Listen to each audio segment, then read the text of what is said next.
Hi guys and welcome to Lee Judges TV. It's David here, and yeah, I thought I'd be doing a new show starting on Monday evening where I will round up the Premier League roundup, essentially. Premier League roundup. So thanks everyone for joining, much appreciated. And yeah, we'll be cracking on obviously with this show and summarising every single result from the Premier League and my thoughts and my take on it. Hopefully everybody can hear me, and is the audio all good, people? So it looks like it's all good, so much appreciated for joining, guys. Yeah, so obviously my take on the Premier League weekend, a lot of good games, and a lot of action, especially... Thank you, mate. Cheers. Thank you very much for commenting and saying the audio is great. Especially, obviously, with the Liverpool-Arsenal game. Let's start with that because we've got to, obviously, address the elephant in the room. Obviously, a 2-2 result for Liverpool and Arsenal. And, yeah, it's going to be, for me, when I was looking at the game and I was summarising everything that I was going to try and say today, being as a neutral in the middle, and not really either side of each tail, for example, each coin, sorry, with Liverpool and Arsenal. And I looked at the result at the end, and I was like, okay, is it really 2 points lost for Arsenal, or is it a point gained? And I was like, I was kind of in the middle between both ends of the spectrum, and overall, after looking at the whole match, I have to say it was definitely points dropped for Arsenal. And I think personally, Man City are now complete favourites to win the Premier League. 100%. I think they're complete favourites because if you look at the overall thing, and you look at kind of the games coming up for Arsenal in particular, yeah, it's going to be a tough one for them. So when I looked at the match and I was saying, okay, Arsenal, first half an hour with Arsenal was incredible. They actually played their absolute socks off, completely and utterly dominated Liverpool from start to finish. And it was just an excellent display from the whole team from start to finish. We're looking at from defence, into transition, to the midfield, towards obviously the front three. And I looked at the team and I was like saying, Liverpool are getting absolutely pumped today. But then, what happened, guys? What happened? Something big happened. Go Teta, Leeds and Dubai, unfortunately. So I'm doing a new show on Monday, so we can obviously round up the Premier League results. And I'll be addressing your comments just in a little bit after I address the game itself. So for the first half hour, Arsenal were complete control until that Xhaka incident. It completely threw a spanner in the works, 100%. When you wake up that crowd at Anfield, essentially they become the 12th man. And it's like, it is essentially like playing with one man down because the crowd are boosting everyone's confidence. And I think it was Trent who was, giving it the big in and trying to, get the crowd motivated, get the crowd up and down and shouting throughout the whole stadium, and they did. And after that, obviously, you saw a Salah goal. It was a great, interchange of play, little quick transition attack. I think it was Robertson who flicked it across. Henderson got a little flick on, and when I was watching it, I knew Salah was going to put it away. So, yeah, from then, I thought Liverpool were going to take complete control of the game after that. Go Teta, nice to meet you. Thank you very much, mate, for commenting. But yeah, guys, make sure you put your comments down below. We have a poll at the moment before I cover the second half. The poll at the moment is who are favourites to win the Premier League. 75% of people still saying Arsenal. 75% of people saying it's Arsenal, and 25% of people still saying Man City. So I believe Man City are kind of in control at the moment, but Arsenal, it depends obviously in that big clash at the Etihad. That clash is going to determine everything. But after obviously Xhaka's incident, I was like, yeah, so halftime, what's Arteta going to say to the team? So I was kind of optimistic that Arteta would actually keep the attack going and obviously say to the guys, look, keep playing your football, keep putting pressure on Liverpool, and they kind of did, but didn't. So obviously, a lot of the Liverpool's attacks obviously they stem from the midfield and obviously on the wings when obviously you have Robertson and Trent overlapping. So Arsenal got absolutely ripped apart in the second half from start to finish of that half. I didn't see Arsenal having anything bar a few chances here and there, and when obviously Arteta's game management in the half time, I was like, okay, what's he gonna say? What's he gonna do? And I think he just said, okay, let's try and play our football, but we're gonna be cautious and we're gonna defend valiantly, which they tried to do, obviously, and then the penalty got given away, which personally I thought it wasn't a penalty, and it kind of was. But for me, obviously, with VAR going on, it's very soft to give away something like that. It's super soft. Obviously, I'm a 90s boy, so those kind of penalties don't stick at all. But obviously, Salah missed the penalty. Salah missed it, and it was a bad miss. I thought Salah was going to tuck it away, I think, in the occasion, but I think it got too much to him. So for me, definitely thought the Salah miss was crazy. I think it's definitely 2 points dropped for Arsenal. Definitely not a point gained, because I think Arsenal, before I go any further, obviously what my opponents are saying, I think that match at the Etihad, if Man City are on complete form at the moment, and I'm going to touch on Man City a little bit later, obviously in my roundup, but Man City are in complete form. So yeah, I think personally, if you're looking at the goal difference, Man City are going to kind of run away with it in goal difference. So Arsenal need to find some kind of points at the Etihad to even a draw at the Etihad to just stifle Man City and their charge a little bit at the moment. People talking about City going on a run now. We're on a run and have not lost since before. Exactly. So yeah, Arsenal's obviously run is something else. They have performed crazily good throughout the whole season, apart from the Everton game, of course. But look, for me, I definitely still think it's in Man City's hands. So back obviously to the game, and I don't know. I was looking at it, and that Trent, I think honestly, Zinchenko, to shore up the game, like Lee said earlier in his fan cam, Zinchenko should have been taken off and Tierney should have been brought on. I'm not sure what you guys think, if Zinchenko should have stayed on or Tierney brought on. It's obviously your opinion, and it's how a person and how an Arsenal fan would see Arsenal playing. Would they like to see, for example, a more attacking, fluid side of Arsenal? Then you keep Zinchenko. Would you see more defensive surety? Then you see Tierney in the back. So, yeah, for me, I would have put Tierney in the back to try and stop Trent overlapping, because Trent was consistently bombarding that right-hand side. And then, hence, obviously the nutmeg, I think it was a nutmeg on Zinchenko, and a lovely float across to Firmino. Now, when Firmino came on, I knew Arsenal were going to have problems. Firmino is the guy that likes to drop deep, build up play with the team, and is similar in liking to Jesus. If you look at their style of play, it's very, very similar. Obviously, Jesus is a bit more pace, but Firmino is a very intelligent player, and in that threesome with Mane and Salah, you know how Liverpool completely ripped up teams left, right, and centre week on week. And for me, when I look at Firmino, when Bobby Firmino came in, it was a different Liverpool altogether. I just don't know why. And Thiago obviously was the guy spraying the passes and just being a bit more direct. Thiago came on and was just being a bit more direct, giving the ball into kind of that front six. And obviously Nunes came on, and it was just complete and utter whitewash from about the 60th minute on. It was just all Liverpool. And Liverpool, oh my God, the miss from Konate, oh my Lord. The miss from Konate was completely out of this world. I've never seen anything like that. It was just literally, he could have just shot it in with his foot, but what can we do? What can we do?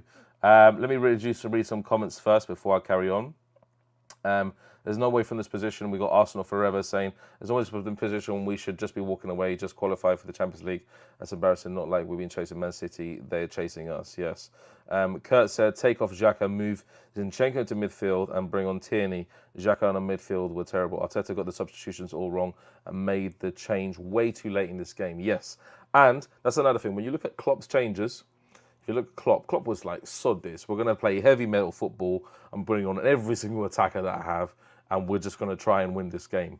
As soon as he saw that first goal go in, I'm sure at half-time he was going crazy in the locker room. He's saying, just attack, attack, attack. Consistently just put on pressure.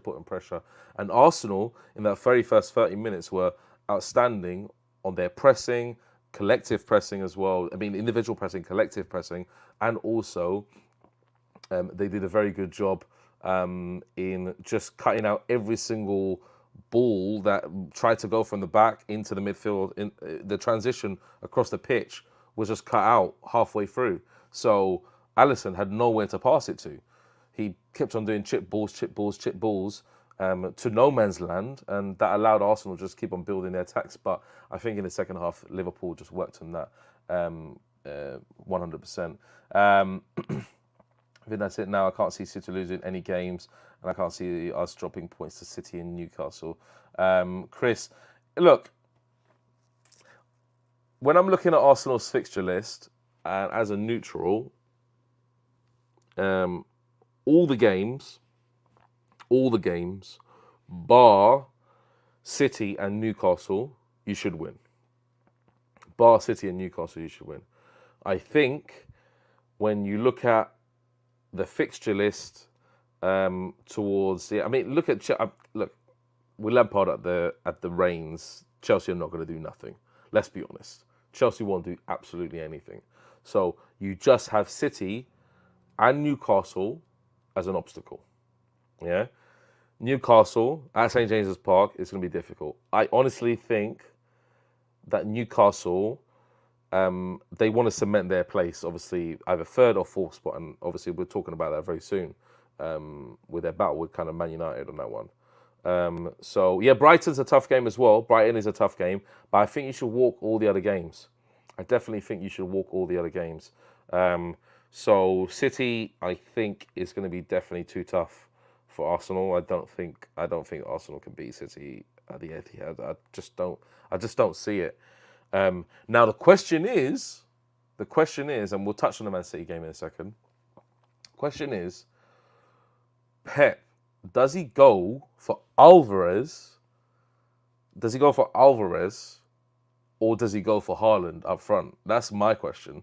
Because if he goes for Haaland, I think Arsenal have a very good chance. I'm not even kidding. If he goes for Alvarez, I think Man City have a better chance with Alvarez than they do with Haaland. I don't think Haaland will have any effect on the game against Gabriel and whoever the centre-back partnership is going to be then. So I don't know if you guys in the comments will know, is Saliba going to be back by then? I'm not sure. I don't know personally, but if he's not, then I don't think Haaland will do much against Arsenal. I think Alvarez is going to cause more of a problem than Haaland. So let's touch on the Man City game because with Man City, obviously they beat Southampton 4-1, and that was like a lot of the attacks were crazy. A lot of them were crazy. A lot of the build-up play was mad. Grealish absolutely cooked Southampton. Absolutely cooked them. And I mean, Grealish is just super on form at the moment. I just love the way he plays. His tenacity, his dribbling, skillfulness, everything, the way he ability to control the ball. And I think you better, honestly, Arsenal fans, I know they're like, oh, watch out for Haaland because he's just scoring all goals. I think Grealish is going to be the main worry for you. I think Grealish is going to get the main worry for you.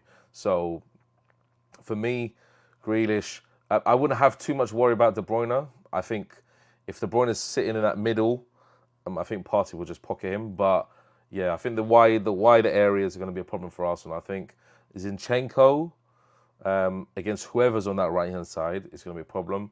And I think Alvarez, if he is that player that's going to drop deep, receive the ball, then, feed a couple of passes before they make the final breakthrough, then Man City are going to be crazy. But they absolutely, and what a bicycle kick by Haaland. I do like Haaland. I do like him. I think he's got a lot to work on before he becomes a very, very good player. There's a problem. Lee's in Dubai. He's loving life at the moment. And Lee Hospitality Judges. He's in Dubai at the moment. Who do you support, Dave? I support Real Madrid. I support Real Madrid. I've been a Real Madrid fan since I was about 5 years old. My mum is Spanish from Tenerife, and my whole family literally there support Real Madrid. If Tenerife are, if Tenerife are absolutely bonkers shit, basically, then Real Madrid. Real Madrid's our team. If you go to my great uncle's house, he has memorabilia all over the gaff of ex-Real Madrid players. My first T-shirt was Raúl, number 7 on the back, and that's who I support, mate. But going back to Man City, I don't think the Champions League is even going to stress them too much. I know they got a tough game coming up, but I don't think it's going to stress them out too much. So Man City clearly, I think, at the moment, clearly. Okay, I'll rephrase that. Let's just not say clearly, but just pipping ahead. I think Man City definitely in front at the moment in terms of favouritism to win the Premier League. Just because, look, towards the end of the season, everybody knows that Man City just goes on a huge run and they start battering teams like 4-0, 5-0, 6-0, whatever it is. And I don't think that will happen against Arsenal, but I think the rest of the teams, it would happen. So, and substantially harder games, I think, are in Arsenal's court. So that's the problem. We ain't beating Man City away, and we will draw to Newcastle away. Arsenal forever. I think, that's valid, of course. I think that's going to happen. I personally think that Arsenal will lose to Newcastle. I think St James's Park is going to be tough. They're trying to go for that third spot. Newcastle are trying to go and seal the deal. And if they do beat Arsenal, I think it's curtains for them. So we draw at the Etihad. Yes, exactly. But that's the other thing, isn't it? That's the other thing. If you draw at the Etihad, you win the league. So that's another eventuality. Who knows what's going to happen? Who knows what's going to happen? City would drop points to Brentford. I don't think they would drop points to Brentford. I saw, obviously, the match with, what was it? It was, Newcastle. Yeah, Newcastle, Brentford, 2-1, and I don't think so. I don't see it happening. But let's move on anyway to my next talking point, and VAR. VAR, the absolute shambles that it is, and we saw it evident in the Tottenham game. Now, a lot of, obviously, Arsenal fans in here don't like speaking too much about Tottenham, but tell you what, that Tottenham game was an absolute farce. I've never seen anything like it. Who was it? Matoma, I think it was Matoma. Shot, and it was like literally a handball, like out of nowhere. I don't even know what was happening there. The penalty, definitely, Matoma, that was 100% a penalty. I think all the gods descended at that moment and was like, okay, Tottenham, we're going to let you have this win. We need to let you have this win. And it was happening. It happened there. VAR is an absolute shambles. Absolute shambles at the moment. It's even the penalty on the penalty that Salah had. I forgot who got fouled in the Liverpool game. But it's so soft. So soft, and VAR should have checked it. It was like, oh, maybe let's try and review this again. But look, it's an absolute shambles. And Tottenham, I don't know. I mean, could have been beaten very comfortably if VAR was actually ticking correctly. And it was a problem. So it was holding. Yes, it was holding. Sorry, it was holding. So I was like, when I saw Tottenham, when I saw that game against, when I saw a Tottenham game against Brighton, I was like, this is not the best. This is not the best at all. It's really, really tough to watch when a lot of clear decisions that even, you know, anybody can make. Anybody can make those decisions and be like, yeah, this is like a clear penalty, or this is a clear handball, or this is clear here. VAR is not the best. But what are you guys thinking of VAR decisions at the moment? What's your what's your thoughts on it? Because I want to know in the comments. Yeah, exactly. I do know. X's reaction on the stream was so funny. He was praying as well. He was definitely praying. I was in the back and just doing all the either clipping or doing other things as well. And yeah, X's reaction was crazy. And yeah, I think he did count his lucky stars that Tottenham did get the win. But it was a really, really good goal by Kane to seal obviously the win, and a brilliant goal from Son. What an absolute Mr. Whippy from Heung-min Son. It was absolutely incredible. Great goal from Son, and I honestly think that Son. If the right manager comes in from Spurs, I think Son can find his shooting boots properly. And if he does find his shooting boots properly, it's a lot of problems for a various amount of opposition teams. If Kane and Son find their form like they used to, like they did towards the end of last season, they were just absolutely destroying teams left, right, and centre. So if they do find their form, then it's a problem next season. I'm counting out this complete season, but I don't think personally that Tottenham will finish in the top four. I think it's definitely going to be Man United and Newcastle filling the other two spots in the top four. I think Tottenham will drop down to the Europa League, which may be actually decent for them because it's kind of their placing at the moment until they find their feet again, until they grow as a team, and I think it will be decent. But yeah, I mean, when I look at VAR overall across the Premier League, it's completely, so sometimes it's just completely out of place to even use it, but they use it anyway, and then like referees can't make up their own minds, or can't do this or can't do that. They can't decide if this is a clear red or is a clear foul, or it's just complete and utter shambles.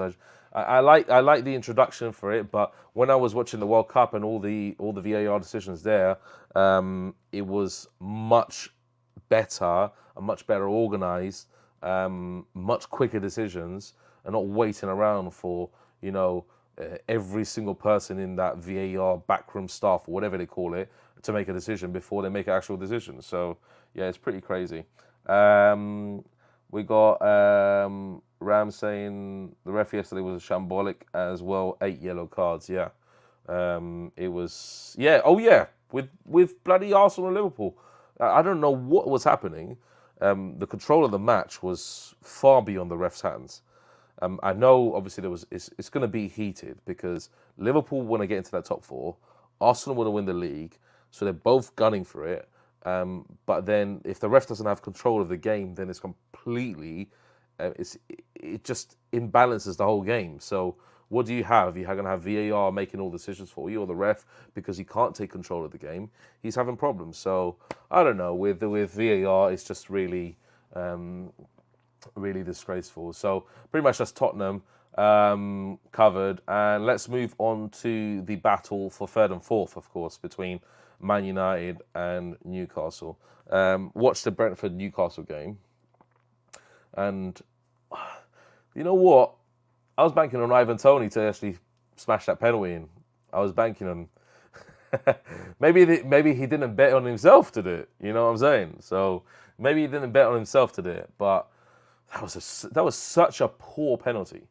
It was such a poor penalty. It's very uncharacteristic of Ivan Toney as well to hit a penalty like that. If you saw Brentford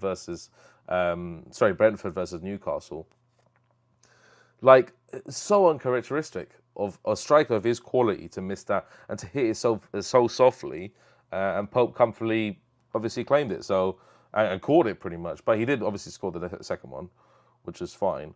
But Newcastle, oh my days. Man like Isaac, what an absolutely, I want to see that goal again, but honestly, what an absolute peach of a goal. Absolute peach of a goal. Unreal. Unreal. And do you know what? The thing about Isaac, I kept on, when I saw him in La Liga and playing La Liga, I was like, this guy's got a lot of potential. Obviously, with Isaac coming to Newcastle, I was like, okay, maybe he needs to adjust to the Premier League and so forth. Yeah, 100%, Ray Beam. It is. Tony's penalty was one of the poorest penalties I've ever seen this season, at least. And when I saw, you know what, Isaac's going to be a problem for Arsenal. I think he's going to be a problem for Arsenal. But what an absolute peach of a goal. Absolute peach of a goal. Love to see it. Love to see it. And you know what, I always thought he had potential, but he does need to just a little bit more gel with the team, and I think he'll be a top striker come next season. And Joe Linton, oh my God, what a brilliant play as well. Brilliant play. Newcastle's 2 goals were absolutely fantastic. Love it. Joe Linton, on that right-hand side, brilliant stuff. Brilliant stuff. And I watched it and I was like, yeah, Newcastle are going to be a threat come next season as well. If they do good recruitment, if they recruit well in the summer, then I think they'll be also a massive threat. And obviously, was it last week or the week before? It was Man United versus Newcastle, and Newcastle put their stamp on it, saying we're going to get third. But Man United, obviously, they came back obviously this week, and they played decently well. They played decently well, and I think Man United's form has a little bit dropped off. It's not so proficient as before. I think when I looked at the match, and I was like, okay. Oh, what a pass by Sancho as well. What an absolute pass by Sancho into the path of McTominay. Absolutely brilliant pass. I think it must have just slotted through about 2 to 3 players. Brilliant pass into McTominay. And McTominay, as you know from the qualifiers against Spain, he can finish, that guy. He can definitely finish. And McTominay is a good finisher. I don't rate his midfield skills too much. I think he's just poor in the area, to be honest. I don't really rate him. But you know what? Man United, credit to them. What's it called? They came against Everton. Obviously, it's at home, so they're going to be favourites in that one. But Everton have been tough recently for a lot of teams to play, obviously, since Dyche come in. So expected to be a tough game going into that. But when I was looking at Man United and their performance level, I was like, it's kind of comfortable, actually. It's a very comfortable win. And you would expect that going into, obviously, towards the latter end of the season at Man United. But Man United are still in the Europa League and still in the FA Cup. They already won the Carabao Cup, so they're still in heavily for those other 2 competitions. I think they're firm favourites for both of them, apart from Man City in the FA Cup. So we'll have to see, obviously, with the 3rd and 4th place. Who do you think, guys, are going to finish? Who's going to finish 3rd and 4th? Do you think even Liverpool could come back into the 4th place talks as well? Because I don't think they can. I think Newcastle and Man United are going to run away with it. But I think Liverpool, I would not like to see Liverpool in the Europa League. I think it's just poor. It just doesn't suit them. It suits them to be in the Champions League all the time. We have to credit Ramsdale for the saves yesterday. Could have been 6-2. Yeah, 100%. I'm going to address a lot of these comments after, obviously, I do my roundup, a little roundup. So let's go through actually the results. Leeds versus Crystal Palace. What a game. What a game. Roy Hodgson, since he's come in, has really turned Crystal Palace's favours around. I think Vieira's sacking was a bit premature. I don't think so. It should have happened. A lot of the teams above them should be above them. So I think Crystal Palace is a bit premature, but Leeds obviously going to be open. They play very attacking, very free-flowing football, like against Arsenal, as you saw. So Crystal Palace, absolutely brilliant. A plethora of goals, and they obviously finished 5-1 there. Then we had Aston Villa 2, Nottingham Forest 0. Didn't actually see that match and didn't see even the highlights of that. And Fulham 0, West Ham United. Now, West Ham obviously next coming up for Arsenal, and Arsenal playing West Ham away. Now, West Ham are still kind of, if you look at their table placing, they're still kind of in a relegation battle per se. They are not fully in it, but they are in a relegation battle per se. So what you need to do is, as Arsenal, you need to focus on winning that game. It's going to be hostile. It's going to be, the Olympic Stadium, as I still call it, is obviously not the toughest place to go to, But Arsenal got to be careful not to be too complacent and just let West Ham through, because any goal that they score first hand is going to be a blow for Arsenal, and they need to. It just makes a team nervous. It's just going to make a team nervous. So Arsenal need to concentrate on winning that game against West Ham. Arsenal have been ruthless going into the final games of the season. Have to be ruthless. Sorry, yeah, that's correct. Leicester 0, Bournemouth 1. Obviously covered the Tottenham 2-1 Brighton. Wolves 1 and Chelsea 0. Look at Chelsea again. They bring in Lampard and look what happened. Yeah, just utter shambles. Utter shambles. These guys, they need to... Wait, was Lampard at the... Let me actually check that before I start commenting it, because I didn't actually see the game too much probably. But was Lampard in control of the lineup then? Or was it the caretaker? Yeah, it was Lampard, of course. Who knew? Who knew? Of course, who knew? Yeah, proper Chelsea, mate. Proper Chelsea. He's proper Chelsea, mate.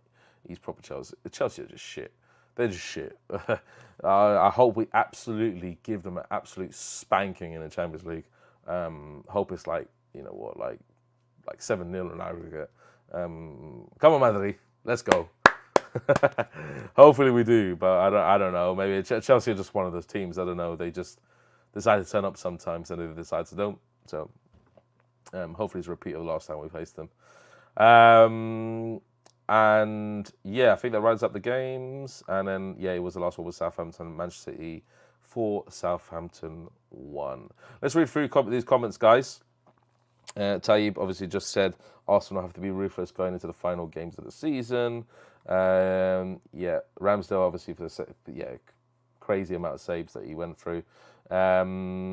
Chris Knight, are you Arsenal fan? No, I'm a neutral. I like to do the neutral stuff because it keeps me in the middle, and I don't have an allegiance with an English club. I don't have an allegiance with an English club, so it's good for. I wanted to do this for a long time, this Premier League Roundup show, because I feel that it's a good thing to cover all the games to see kind of like in comparison with Arsenal and so forth. And obviously, League Judges TV is an Arsenal primarily focused channel, but I wanted to cover all the games and just like give you my insight based upon a neutral point of view what's happened with Arsenal. So yeah. Why spend time talking about all English refs? They're all shit. How many are in the Euro World Cup? It should tell you how good they are. Exactly. And most of the refs in the Euros and the World Cup are from foreign nations. Understandably so. A lot of them are obviously actually quite a few of them from Spain, Italy, and you see the quality of the refs are different because they like to let the game play, but they like to see the technical side and not jump at certain decisions. I haven't seen a very good English ref, to be honest, in ages. So I don't know. It's very weird. They need to bring a new crop of English refs into the Premier League and give the players a good run out. You should definitely do FIFA streams again. Yeah, I should do, maybe. I think we're going to win this title. We need at least 19 points out of the remaining 24. 19 points.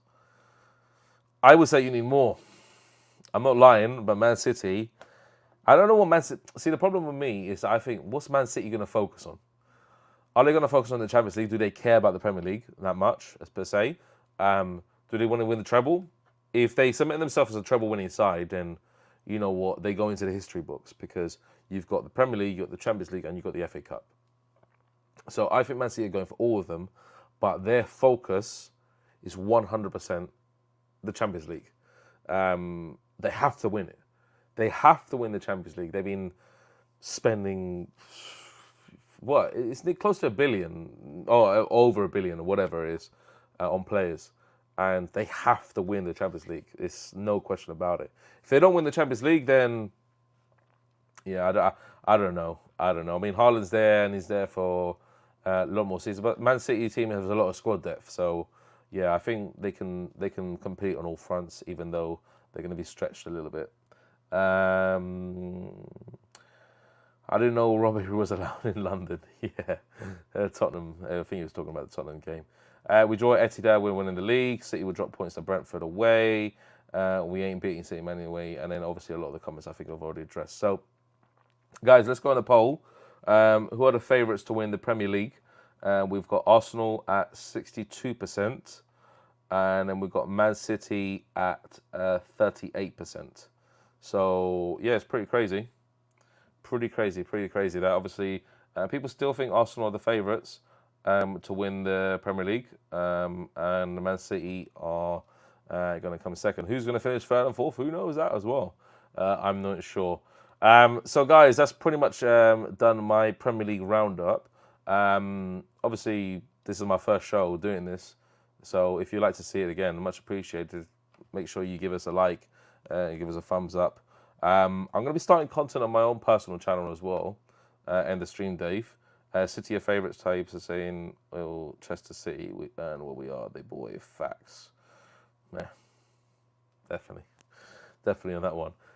But if you'd like to see this obviously stream again, 100% I'll go for it, because I like to do something on Monday. I think it's good. After I come film Band Sports News, come home, I like to chill out, do something. So might as well do a stream on Legion TV about the Premier League results, isn't it? I think it'd be a good little different stream to do, and hopefully a lot of you like it. And I was planning to do content in my own channel, in the Stream Dave channel. I don't know what to do yet, though. I don't know what to do yet. I didn't want to do football per se. Yeah. I'm not ending it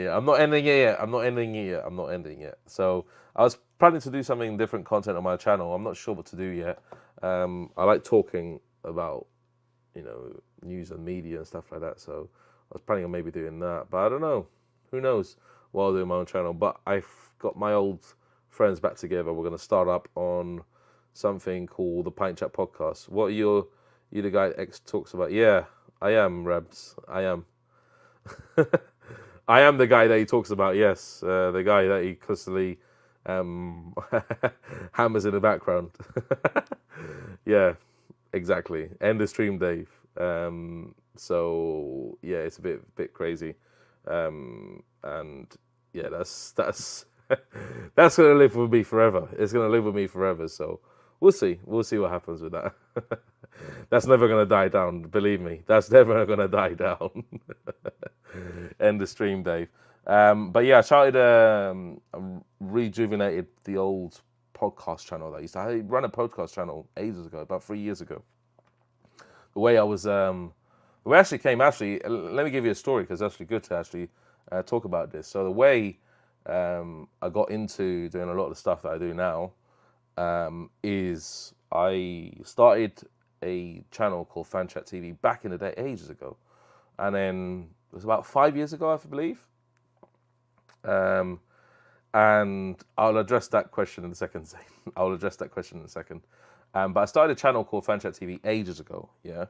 And we used to go and do fan cams outside certain games. So the first one we ever did was Man City Chelsea Community Shield. I think it was called the Community Shield still back then, yeah. So the Charity Shield or whatever. And it took off. It was really good. And then we started doing watch-alongs 4 years ago. Our first watch-along did crazy numbers, like 25, 30K, and was like, okay, it's going to be crazy. Then we disbanded because I had a lot of like business work projects going along and stuff like that. But after that, I think I got approached by a gentleman on the riverbank, and then we started getting introduced to all the like influencers backstage and all the influencers, different influencers that were working kind of in this industry, in the YouTube world. And then I went to do obviously the watch along with DL Sports, done the Real Madrid stuff, and they found out I was a producer, so I worked as a producer with them as well, with DL Sports and AFTV, and then got approached obviously by Barstool to become the producer for X, and then yeah, that's how everything happened. So that's pretty much from start to finish in a very concise version. But during the time I was in Fan Chat TV, we actually had a podcast called the Pint Chat Podcast. And that Pint Chat Podcast, we done various topics and various subjects, like best 90s team, like all the old school stuff. And then, yeah, that's what happened, basically. And so we're going to be bringing that back, but we're only going to be talking about world fairs. So we're going to bring up an episode soon about Andrew Tate and his release from obviously prison.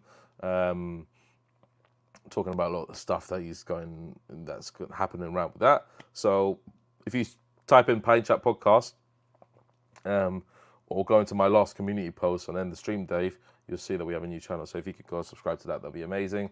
But apart from that, guys, it's been a pleasure doing my first show, the Premier League Roundup. I'm not gonna be doing these too long, like an hour episode. I'll do like 35 to 40 minutes so we can cover all the stuff. Troops and jet ski, yeah, that would be crazy. It'd be a producer battle and talent battle. It'd be like both, yeah. So that would be pretty mad. And Zane, how hard it is controlling your laughter when XFS? Well, I actually feel for him because Tottenham are absolute dog shit at the moment. So that's what I feel. So yeah, it's pretty crazy. And yeah, I work with X, I work with Rance and his brother, and I also work with Lee as well. So I'm very neutral. I'm very neutral, guys. I don't support any of the teams. I just do my work behind the scenes and do my thing, basically, isn't it? So tomorrow I'm going to the studio to do Band Sports News, and then, yeah, we'll carry on with this. But make sure you stick around on Lee Judders TV also, guys, because there's going to be a lot more content coming your way. We are, obviously, Lee's been in Dubai, so we haven't done our Arsenal Daily shows in a time. So make sure you stay tuned for that. So Arsenal Daily is going to be coming up very soon again when Lee gets back from Dubai, and then yeah, it's going to be back, that Arsenal Daily show, and then we're going to be doing content around the upcoming fixtures. And guys, what did you think of like Lee Judge's fan cam, little fan cam, like his personal fan cam? What do you think of that? Obviously, I wanted to know. Make sure you let us know in the comments below or in the live chat, because I wanted to do that more, like just say, Lee, just send me a quick 4 or 5 minute video and I can just put a few graphics over it and just give you kind of extra content. So if you like that, guys, make sure you let us know, because that's good, because we launched one today and it did really well. So hopefully we can carry on doing that as well. And yeah, expect more content coming on Legions TV. And I'm going to finish this by saying, well, I can't end my own stream, isn't it? Because that's for somebody else. But I will end the stream, guys. So thank you very much for joining. Much appreciated. And yeah, we'll see you next time. Take care.